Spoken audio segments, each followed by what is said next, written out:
Salut tout le monde. On se retrouve pour une petite marche et une petite réflexion, une petite discussion.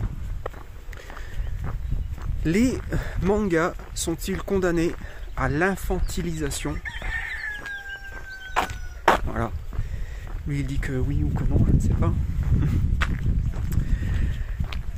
Alors c'est un sujet qui est apparu dans ma petite tête suite à la vidéo d'un collègue youtubeur, Manga Café, dont j'ai vu la vidéo hier. Si je n'oublie pas, je vous mettrai le lien dans la description et dans les commentaires sous cette vidéo.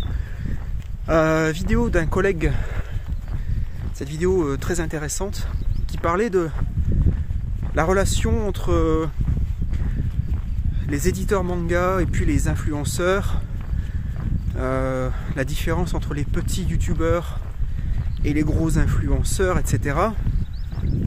Voilà, vidéo très intéressante comme je le disais, en plus un sujet qui aurait pu et qui peut lui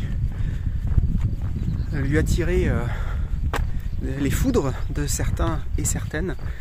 Donc je lui tire mon chapeau pour avoir osé parler d'un tel sujet. Alors, bon, je ne vais pas résumer sa vidéo, on n'est pas là pour ça, mais l'idée principale, si j'ai bien compris, c'était que les influenceurs, et par influenceurs on parle des gens qui ont des dizaines de milliers d'abonnés, que ce soit sur YouTube, TikTok ou autre, ces influenceurs, ce sont très souvent des gens jeunes, très jeunes, dont le public est jeune également, et du coup ça crée un cercle vicieux parce que on a souvent des vidéos très creuses, assez vides, qui tiennent plus de la publicité gratuite pour les éditeurs que de la critique littéraire ou de la critique de manga, tout simplement, quoi. Alors bon, moi je vais pas trop rentrer dans ce débat là parce que Manga Café l'a déjà fait, donc je vois pas trop l'intérêt. Je vous invite à aller voir sa vidéo. Mais ce sujet là, moi, m'amène à une réflexion proche. C'est du coup, comme je le disais, et comme vous l'aurez compris avec le titre de cette vidéo, l'infantilisation des mangas, en France bien sûr. Qu'est-ce que j'entends par là? C'est en fait, il est vrai que la majorité des mangas qui se vendent en France, qui sont populaires, dont on entend parler, qui font un peu le fond de commerce de beaucoup d'éditeurs, je pense que c'est assez indubitable. Ce sont des mangas qui visent un public jeune. Et bien sûr, il n'y a rien de mal à ça. C'est pas la question. Et d'ailleurs, c'est tout à fait sensé et compréhensible et même logique, puisque le succès des mangas en France, à la base, est l'extension du succès des dessins animés à la télévision dans les années 80, fin 70, 80, 90. Et ces dessins animés, bien sûr, ils visaient presque exclusivement les enfants et les ados. Et puisque les mangas sont la prolongation, en tout cas à la base, de ces séries-là, les mangas qui étaient publiés donc à partir du milieu des années 90 en France, c'est tout à fait normal, c'est tout à fait logique qu'on a cette continuation, cette prolongation d'un même public. Cependant, aujourd'hui, on sait très bien que les mangas, en réalité, ne visent pas tous, et loin de là, un public enfantin et adolescent. Je le sais, vous le savez, ils le savent. Hashtag Becherel. Donc, On a beau savoir ça, et certains éditeurs en France l'ont très bien compris. On peut penser au Lézard Noir, à Black Box, à Isan Manga, Cornelius et beaucoup d'autres. Donc eux, ils ont compris que il y avait également un public soit qui a vieilli tout simplement depuis les années 80 et qui aujourd'hui, eh ben, ils sont plus attirés par les mangas qui visent un public très jeune et ils ont envie de lire des choses plus complexes qui sortent de la BD pour jeune public. Malgré le fait que ces éditeurs existent, aujourd'hui ça reste quand même des choses relativement de niche. Ce sont en principe des livres qui sont tirés à un faible nombre d'exemplaires. Ce sont des livres qui souvent, du coup, ne sont pas lus par un large public, même si il y a aussi d'autres raisons, le prix, etc. Bon, ça c'est un autre débat. Du coup, la question qui se pose, faut que j'arrête de dire du coup, ça m'énerve. Je cherche un synonyme mais j'en trouve pas de tête. Ainsi, voilà, c'est mieux. Ainsi, la question se pose, comme je le disais, de l'infantilisation des mangas et est-ce qu'on peut en sortir? Le grand public, c'est vraiment la campagne. Le grand public voit toujours les mangas comme quelque chose visant les enfants, les ados. Voilà, on l'a encore vu très récemment sur ma chaîne avec ma vidéo concernant les mangas ne sont pas des livres, donc je pense que je n'invente rien. Vous l'avez constaté vous-même. C'est intéressant donc d'essayer de s'imaginer, de se poser la question, est-ce qu'un jour on en sortira de ça? C'est-à-dire, est-ce qu'un jour, en France, le manga en général perdra cette image, ce cliché qui tend à présenter le manga comme quelque chose d'exclusivement enfantin et qui amène avec lui d'autres casseroles. Eh bien, les mangas, ce n'est pas vraiment de la lecture, les mangas, ce ne sont pas des livres, il faut lire autre chose, il ne faut pas lire que ça. Bon, même si cet argument-là peut être recevable, pourquoi pas. Voilà. Alors après, j'imagine que certainement cette image peut être la même pour disons la BD franco-belge ou les comics. Je ne sais pas, ce ne sont pas des domaines où je m'y connais, donc je vais m'abstenir d'en parler. Mais est-ce que les mangas peuvent un jour, du coup, s'affranchir totalement de cette image incorrecte et devenir, eh bien, être enfin vu et reconnu et perçu par le grand public, j'entends bien, hein, pas par les spécialistes, par le grand public, comme eh bien, un art à part entière qui n'est pas cantonné voilà, à un milieu enfantin. Alors je voudrais être un petit peu optimiste. Peut-être me direz-vous que je suis trop naïf et candide, mais essayons d'être un petit peu optimiste et je tendrais à penser que oui, que un jour le manga perdra peut-être un peu cette image-là. Pourquoi ? Parce que déjà, j'en parlais précédemment, le public vieillit. Prenons mon exemple. Voilà, j'ai commencé à lire des mangas au milieu des années 90 et pendant longtemps, eh bien, je lisais les choses qui me ciblaient. Du shonen, etc. Sans vouloir trop généraliser, mais pour que vous compreniez immédiatement. Donc Dragon Ball, Dr. Slump, Kenshin le Vagabond et autres. Et je ne me posais pas la question à l'époque de savoir s'il y avait autre chose, etc. Pour plein de raisons. Et puis en vieillissant, même si j'ai conservé mon intérêt pour les mangas, j'ai fini par me lasser de ce genre de titres extrêmement populaires et qui souvent recyclaient un petit peu les mêmes codes. Et puis tout simplement, en tant que lecteur, j'ai eu de plus en plus de mal à m'identifier, à me reconnaître.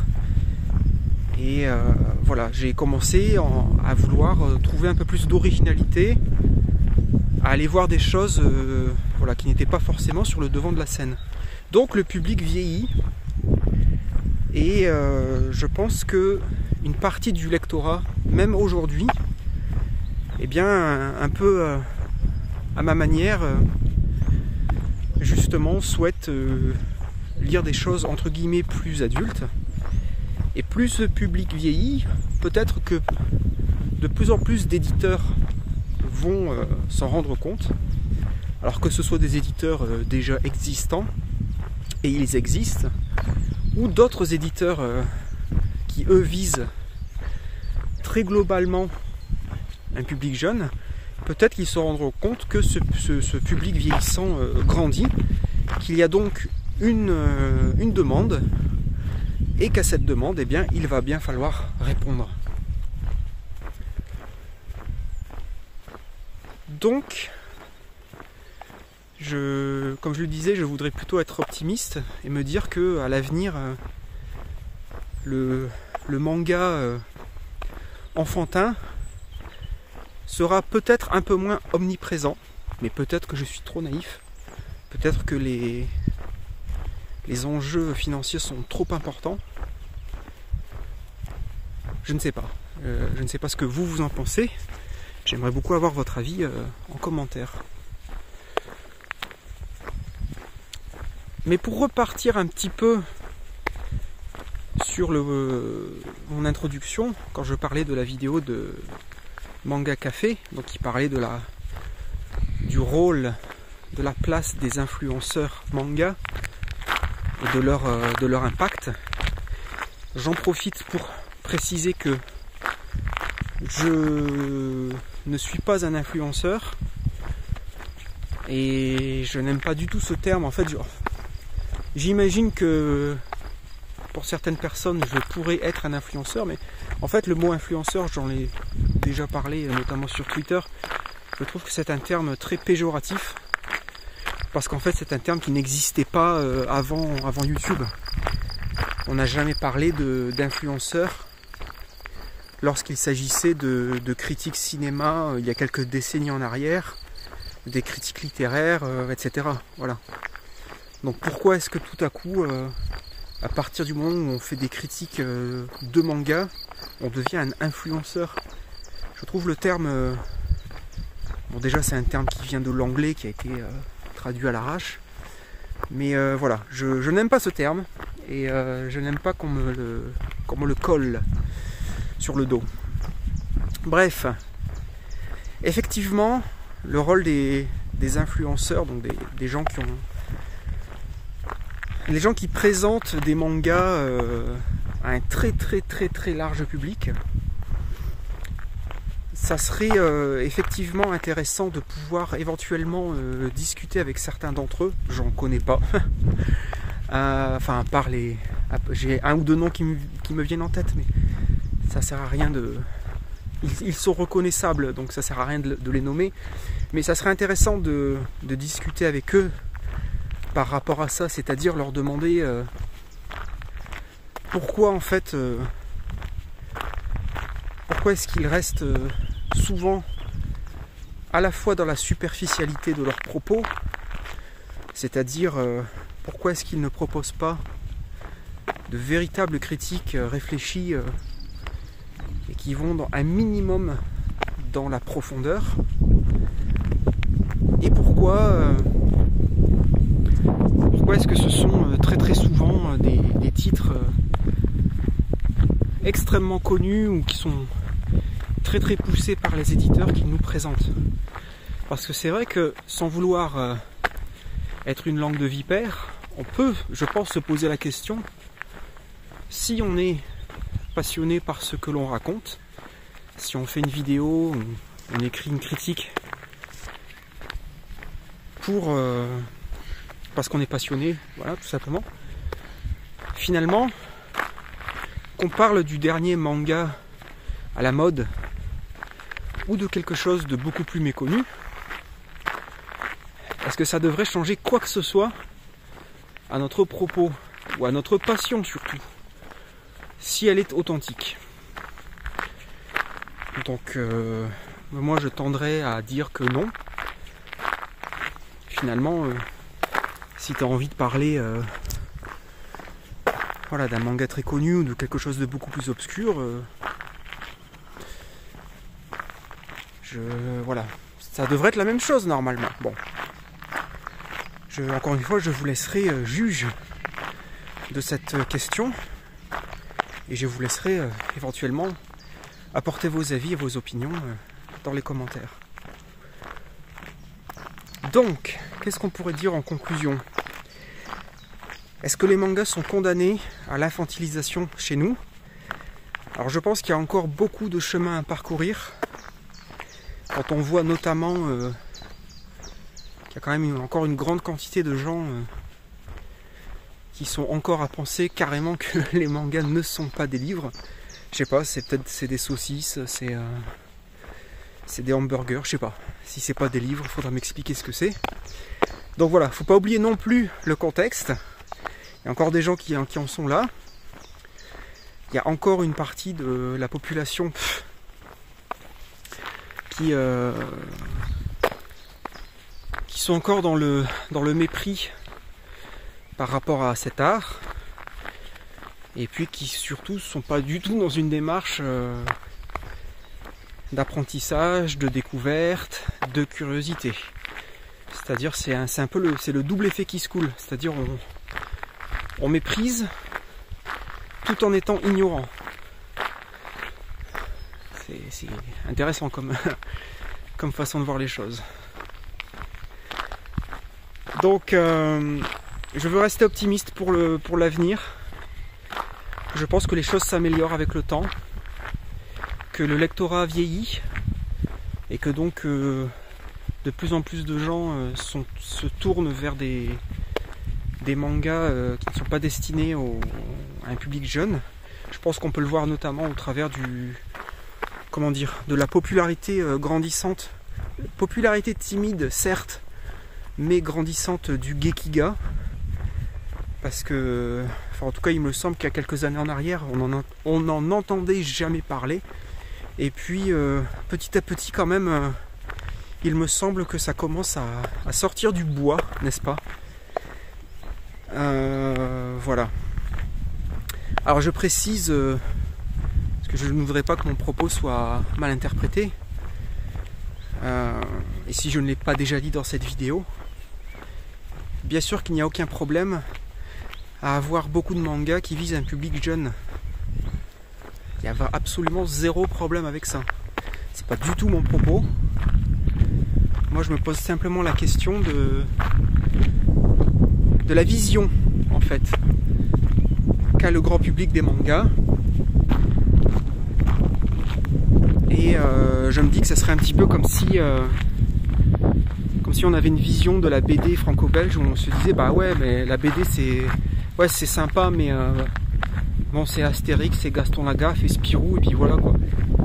Bon, après je peux tout à fait imaginer qu'il y a déjà beaucoup de gens qui pensent comme ça, mais bon, ce n'était qu'un exemple. Je vais faire demi-tour. Voilà. Et bien voilou, voici une réflexion une fois de plus quasiment en direct de la Cambrousse en Dordogne. Et puis ben, je vous laisserai réfléchir à tout ça. voilà. Je pense qu'il y a pas mal de choses à dire par rapport à ça. Et puis finalement, comme je le disais, je vais me répéter, mais je pense qu'il faut rester... je vais essayer de rester optimiste pour pas qu'on m'accuse de tout le temps râler, de tout le temps être le vieux con de service sur YouTube. Et puis comme je le disais tout à l'heure, j'espère, je n'oublierai pas de mettre le lien vers la vidéo de Manga Café. Donc n'hésitez pas à aller voir cette vidéo qui était vraiment intéressante. Qu'on soit d'accord ou pas, c'est pas la question. Ça a le mérite au moins d'apporter une certaine réflexion par rapport au rôle des influenceurs, du public, de la vision qu'on peut avoir des mangas, etc. Voilou. Eh bien écoutez, moi je rentre au bureau. Je vais manger un petit morceau. Aujourd'hui ça sera ratatouille et poulet. Voilà, si vous voulez tout savoir. Des légumes et des protéines, c'est bon ça. Voilà. Et écoutez, je vous dis à bientôt pour une future vidéo sur Oreo Manga. J'ai sorti une vidéo hier à lumière sûre. Donc je vous invite éventuellement à aller voir ça si vous l'avez raté, pour découvrir un petit manga en 2 tomes très sympathique qui s'appelle Ces jours d'allégresse, qui est paru chez Black Box. Voilou. Allez, bonne journée tout le monde et je vous dis à bientôt. Restez curieux.